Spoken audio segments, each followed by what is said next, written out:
best moments of the season and what have been your worst moments of the season? Well, I could perhaps answer that. The last 7 days, I think we saw the worst performance of the season against Crewe, and 4 days later we saw the best performance against Mansfield. I think it shows you the league. There's no sort of rhyme or reason. Anybody can beat anybody. I enjoyed the last game. I thought Mansfield looked really competent. There's been some highs and there's been some real lows, but it's how we react to that. We've always seemed to come back with a win when we've needed one. Hopefully that continues. Down? Yeah, I think for me, just being in League Two has been great all year. I've really enjoyed it. And the worst part was just contemplating not being in League Two. Seriously, round about Christmas, thinking, "Oh, is that really possible?" You know, but we've got to work on in October for recruitment. Done that in January, and you can see the turnaround in results. And after that, then it's just a little bit of this, bit of that. But yeah, facing the possibility of back to the National League, that was the low point. High point is being in this league, which is great. Scott? Thank you. There's not really been a low point from our end, really. We've been able to build a team from within to sit underneath Mark's team to support them in anything they need. We've obviously with Helen's help and everyone in the office, we've now got a really strong group of staff that not only can get us through this first season, but to build going forward. Of course, high points are obviously when the boys do well. I don't just mean Grubby, although he is my favourite. The Jordan Stevens, his debut and some of his performances were short, but showed a lot of quality and a lot of maturity, and that for me was a real positive, because on the day Jordan played here against Luton, we actually had 3 or 4 players we'd invited up from a Cat 1 club, Premier League club, who have now agreed to sign with us for next season. I think that, you know, we speak about it a lot, Mark and I, but those little things are setting us apart from a lot of the other clubs at the moment. Talks about recruitment and, like you say, the gap that surprised you. So should we expect to see 10, you know, we've seen about 20 transfers plus this season. Should that be a trend that will continue until you get that recruitment right and until you get these things right? No, I think if you look at the team and the squad now, it's fairly strong. So I think if we keep the players that we want to keep in at the end of the season and everything works out right, I think it's a question of adding probably 4 or 5 real quality players to that group. Because the squad as it stands now is quite strong. And I think if we were starting again now, we'd be in a different position to where we are. So I don't think there's major surgery needed. I think it's securing the ones that we've been speaking about and adding 4 or 5 real quality ones to that group. Is the new ground, I mean, there does seem to be stumbling blocks on the new ground. I mean, realistically, you say 3 or 4 years, is that what you're really hoping to be in? Yeah, I don't think it's any more difficult than getting promoted out of non-league, actually. You know, you just got to keep at it and learn along the way. You know, we've adapted our planning application recently to drop the business park because it was the most difficult part for the authorities to get their heads around. They want it, but they don't want it until the local plan says it's okay, which would be about 2 years from now. So we dropped that part. We're pushing ahead with the stadium. I'm told end of May there will be a special meeting to give that consent, and that'll be just a first step though. That'll be outline consent, and then we'll spend about 12 months doing detailed design work for how the stadium might look and where it will sit and how the other facilities in the ground will be around it. But in the meantime, we're working now on plans for training ground for the academy and the first team and the whole youth setup, and hopefully the ladies teams as well, on that piece of land. And we'll build that first, and I hope that we'll start work on that in the summer. Yeah, continuing the conversation with Dave at some point. So when the last set of accounts came out, a few months ago, we were in the red yet again, and losing megabucks it seemed, and with a lacking stock in some quarters, which most of us would ignore completely. But I think at the time you did intimate that Forest Green Rovers PLC may well be in the black this year, or the next year, which will be the year ending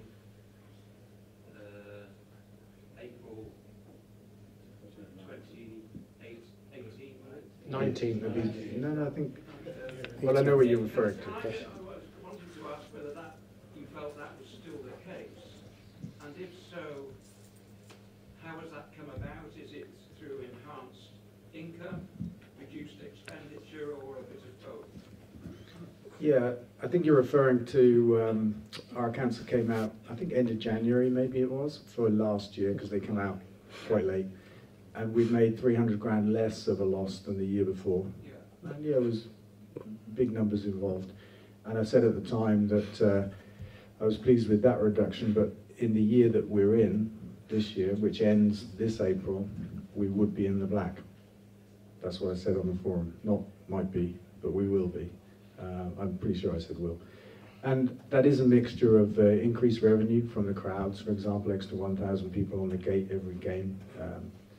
We get nearly £1 million from the EFL a year. Well, that's a big deal. And more sponsorship, just more of everything really. So Transfer fees. oh yeah, don't forget the transfer fees. You know, that's earned us, you know, approaching £1 million this year, which is exceptional. Although I don't think it will be. I think we'll go on and do that, you know, quite frequently with Mark and Scotty here.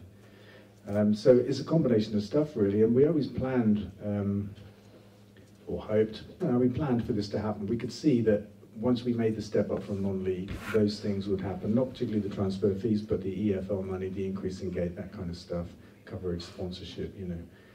So it's just great that it's happened, and I think we'll just push on. Next year we'll be even better. We're running at about the same budget as we did last year as well, so we haven't increased expenditure, and that's our plan for the coming season as well. We'll spend it more wisely than we did this year. That's our plan. Any more? Yes, sorry. Sorry, I couldn't hear that, sorry. I heard that. Are you actually resigned now for losing Christian Doyle at the end of this season, or are you going to find home? I don't get resigned to many things in life, and Christian is a great guy, and he really wants to be here. And you know, around January, he said there was no way he was leaving. He was going to stay here, and you know, make sure that we avoided relegation, which I thought was just outstanding. And I do hope that we can persuade him to stay with us, and we're certainly going to give it our best shot. So, with more demands off the field, with the general ethos of the club, how are you finding that experience this season for everybody? Scotty. For us, obviously, our if you take just me personally, I've now got an army of staff working for us, so that takes a little bit of managing. Full-time scholars that are here every day.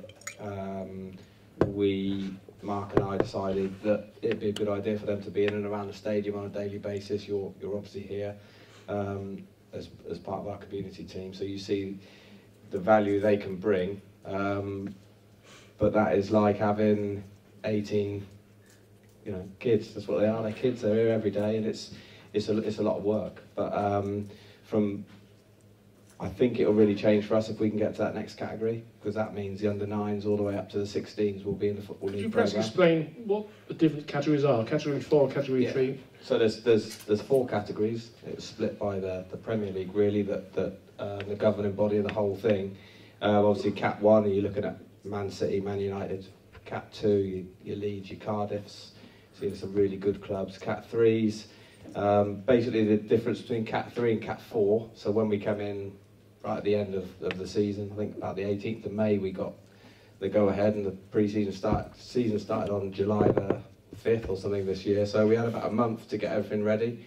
It'd obviously been a long time in coming for us. But the difference really is that your players get contracted from under-9s all the way up to under-18s, so you can safeguard them. They're our players, they're Forest Green players. We've done well to keep the ones we've got. Jordan, for the last 3 years, wasn't on a contract, but he stayed here because I think first and foremost we showed a bit of belief in him. He'd been flitted in and out of a few sort of academies, bigger clubs really, but not really found anywhere to settle. The coaches before me did a great job with him, and then he's managed to come through the system, which is fantastic. But it was risky because we weren't ever able to contract our young players. So the main difference really is a bigger staffing network, better facilities, because there's more funding to pay for that, better coaches, better recruitment. What realistically is the target for next year? The question was, what realistically is the target for next year, next season? Should we all have a go at that? Assuming we stay up, which we will. Yeah, I think realistically we have a chance of being in the playoffs. I don't think that's unrealistic or overly ambitious. So that's where I'm at. Yeah, I concur with that. I think if you look at our form since January and the form table, we'd probably be up and around that anyway.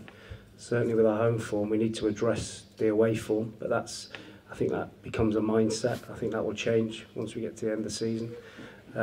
So yeah, listen, there's no point being here if we're not going to have a go at it next year. And like I said, if we can keep the group together that we've got and add 4 or 5 real quality players, I don't think we'll be too far away. You've spoken a couple of times about recruiting 4 or 5 quality players.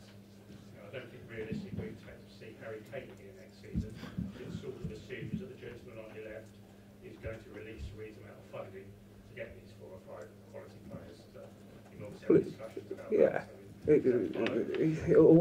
If you've got a budget, it doesn't matter how you spend that budget. Like I say, it's up to us to manipulate that budget. That means that we have money available to bring those players in. So there will be some players that will go to make room for ones that are coming in. And we're in a good position where most of the players that we want to keep are in contract. And maybe some of the ones that we're not going to keep are out of contract. And obviously exceptions like Osborne that we want to keep, that we will try and tie up. So we're in a good position to sort of manoeuvre our budget to be able to get those 4 or 5 quality players in. Yes, Mark. You mentioned retaining players. Is there any chance of you retaining the 2 very good loan players you have at the moment, Campbell and the goalkeeper? Tav is out of contract at West Brom. So he will possibly be available. But I think we've sort of given a real opportunity. He went to 3 or 4 clubs and they sent him back. And I think he appreciates that we've given him that maybe last chance. And he's taken it. And I think he'd be one that we'd look at. And Brad Collins has had his ups and downs. But he's shown in patches that he's going to be a really good goalkeeper. Whether Chelsea will let him, the Chelsea looking at the way they do it, they'll probably want Brad to go and play in League One next year. I would think they'd try and escalate his development a little bit, but let's see on that one. Next year I'm going into my 4th year of being an ambassador, and from Mark and Dale's point of view, what things do you want me and the other ambassadors to do to help you? Well, this is a tough one. I love the ambassador scheme. I think it's just a fantastic piece of work. I love the way that kids pick this up at school, talk to their friends about it, talk to their families about it. I love to see them all come to games and stuff, and I'm really actually quite proud of that aspect of what the club does. So I don't think I have a particular ask, just keep on keeping on, because it's a fantastic thing. I think what pleased me was I went with James on Friday to do a school visit in Woodchester, and I had to speak at an assembly, and usually when you go to the schools, and it was Sport Relief Day, so the kids were allowed to dress in whatever they wanted, and there was lots of football shirts there, boys and girls, but there was more Forest Green shirts there than any other team, wasn't there? So I think that's spreading the word from you guys, which has really, really helped. And on a match day, I've seen loads and loads more children here enjoying the experience. So keep it up. Another question. I know you do Kids Go Free shirts for year 3. I have an idea that you could do for a year at secondary school, because I go to Redknock and it's a really big school, and trying to give out vouchers is quite hard. and I have to give them to Mr. Sykes because I can't do it like just on my own. So he gives them into his GCSE classes and stuff, and the classes that he does. But to get more people from secondary to come to watch Forest Green, you could do like a year 9 or something shirt, like free shirt thing or something. Get it sorted, Dale. Come on. I think that's one for Helen. We could do. I mean, I love this free shirt thing that we've been doing. I think we've probably done it 3 years now, something like that. And you do see a lot of people, a lot of kids wearing shirts around Stroud, which is fantastic.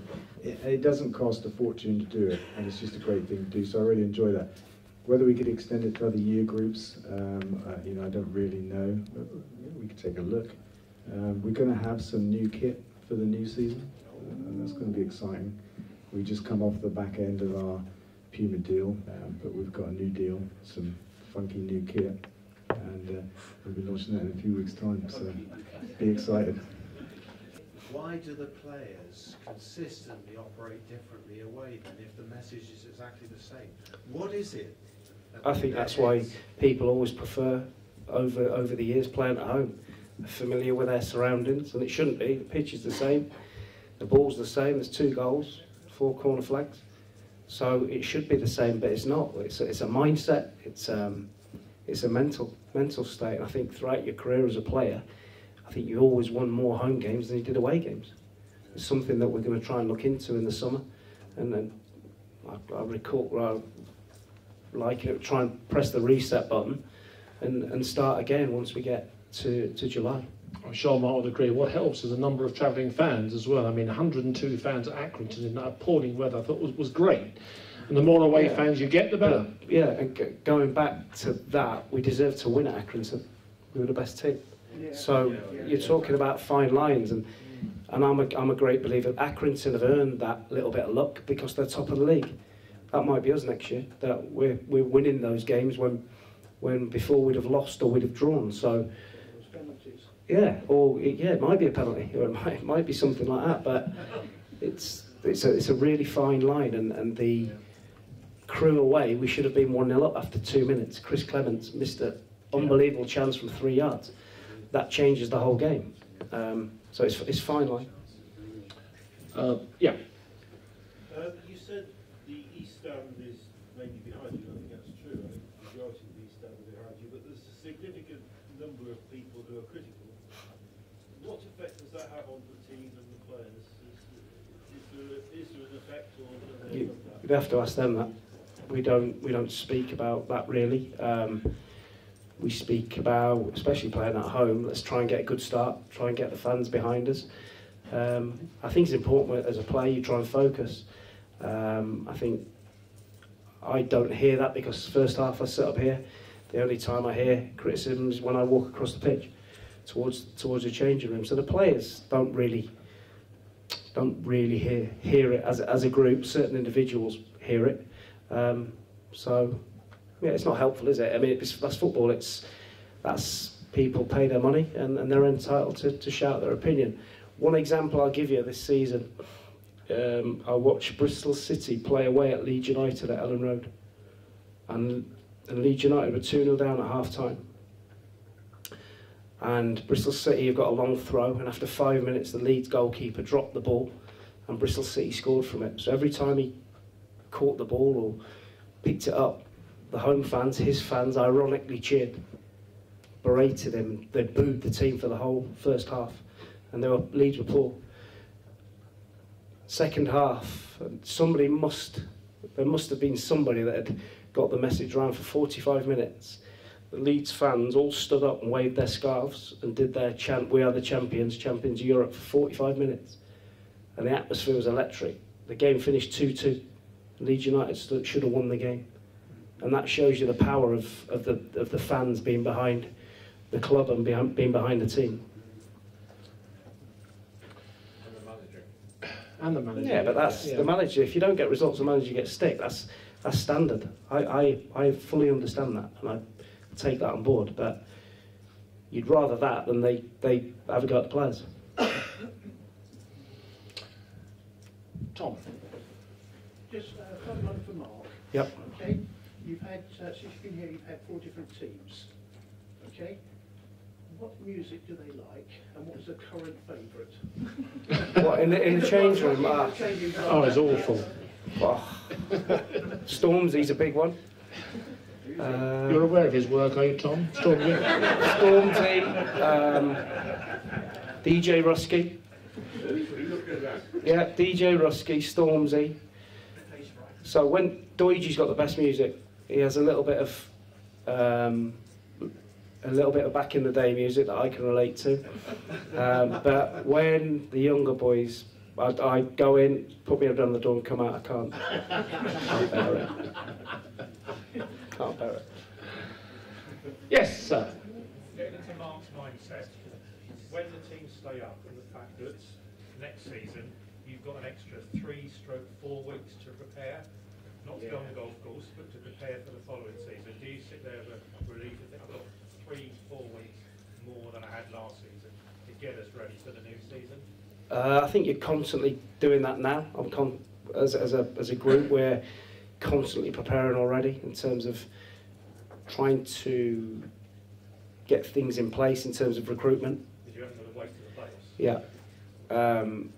Trying to identify those players so it's not a rush. And what the ideal scenario is that you get your whole squad in the building for the first day of pre-season training. So you get to work for that time with them rather than they come with a week to go before the season starts. So that's the big aim, is to try and get the whole squad in and settled into the squad before the season starts. But prep starts now. There isn't a moment where I go, right, now let's start. We're constantly speaking about next season.